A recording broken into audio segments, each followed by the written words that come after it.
தினமொரு வசனம். யோவான் 6வது அதிகாரம் 14வது வசனம். இயேசு செய்த அற்புதத்தை அந்த மனுஷர் கண்டு, மெய்யாகவே இவர் உலகத்தில் வருகிறவரான தீர்க்கதரிசி என்றார்கள்.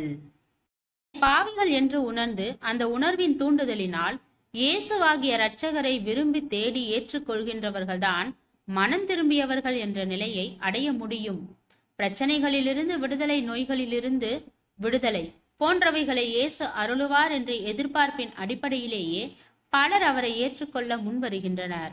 அநேகர் தங்களுக்கு இயேசுவின் மூலம் நன்மையான காரியங்கள் நடைபெறும் என்ற நம்பிக்கையினாலேயே அவரை ஏற்றுக்கொள்கின்றனர். ஆனால் அவர்கள் தங்களின் பாவ நிலையை குறித்தோ மனம் திரும்ப வேண்டியதன் அவசியத்தை குறித்தோ தீவிரமாக சிந்திப்பது இல்லை. எனவே அவர்கள் உண்மையான மனம் திரும்புதலுடன் ரட்சிப்பின் அனுபவத்திற்கு வந்து சேர்வது இல்லை. ஆம், ஆண்டவர் தம்மை எந்த அடிப்படையில் எதற்காக நாம் ஏற்றுக்கொள்ள வேண்டும் என்று எதிர்பார்க்கிறாரோ அந்த அடிப்படையிலேயே அவரை நாம் ஏற்றுக்கொள்ள வேண்டும்.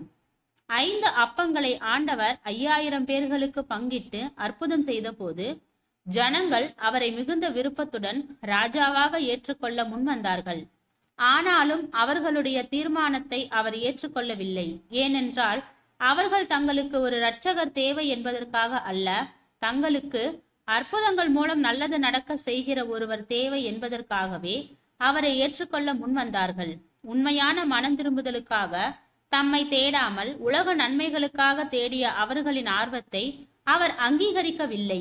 இயேசு மிக முக்கியமாக நமக்கு எதற்காக தேவைப்படுகின்றார் என்பதை நாம் உணர வேண்டும். இயேசுவிடமிருந்து பெற இயன்ற எந்த முக்கிய நன்மைக்காக அவர் அவசியம் ஏற்றுக்கொள்ளப்பட வேண்டும் என்பதை நாம் சிந்திக்க வேண்டும்.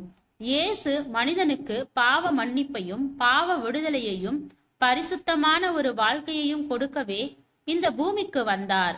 ஏனென்றால் அவைகள் மனிதனின் மிக முக்கியமான தேவைகள். அவைகளுக்காக அவரை நாம் நாடும் போது பிற நன்மைகள் யாவும் நாம் கேட்காமலேயே நமக்கு அருளப்படும். ஜெபம். தேவனுக்கு ஸ்தோத்திரம். தேவனே, நாங்கள் எங்களுடைய வாழ்க்கையில் தேவ சித்தத்தின்படியும் தேவ கிருபையின்படியும் தேவ வழிகாட்டுதலின்படியும் வாழ கிருபை பாராட்டும்.